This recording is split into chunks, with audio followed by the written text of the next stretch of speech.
Today we shall reflect on the life of Saint Louis IX.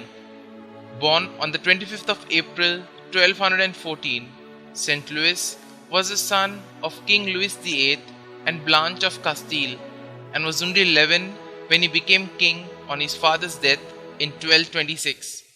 For 10 years he ruled under his wise mother's guardianship, and she continued to exert a beneficent influence on French affairs until her death in 1252.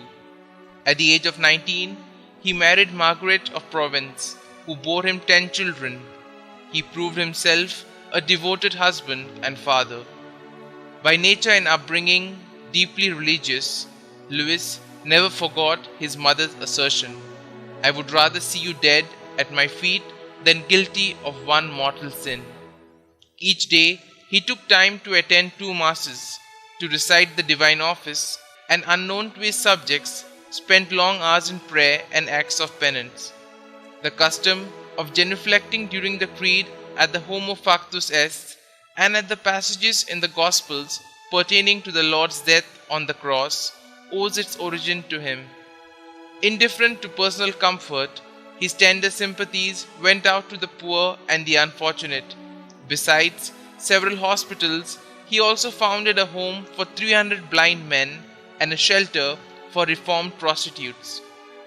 Each day he fed the poor and ministered to the lepers. He also revolutionized the dispensation of justice by requiring proofs to be submitted by competent witnesses and permitting appeals from the baron's court to himself in place of the customary private duels and feuds.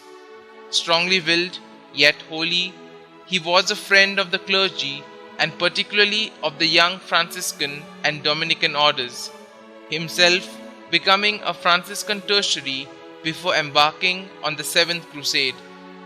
He lent his support to the carrying out of synodal decrees against the unwarranted molestations of the barons or even his own officers.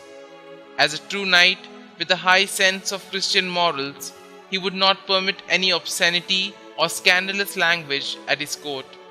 Probably most famous among the buildings which he caused to be erected are the College of Sorbonne, which became the theological faculty of Paris, and the Saint Chapel, an architectural gem which housed the relics of the true cross and the crown of thorns.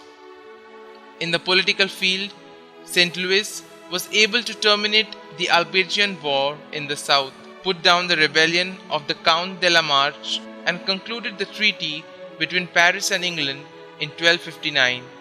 He also acted as arbiter in the dispute between the Pope and the Emperor.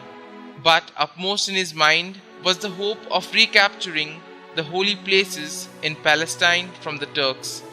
In 1248, he succeeded in taking Damietta in the 7th Crusade, but himself was taken prisoner and had to be ransomed.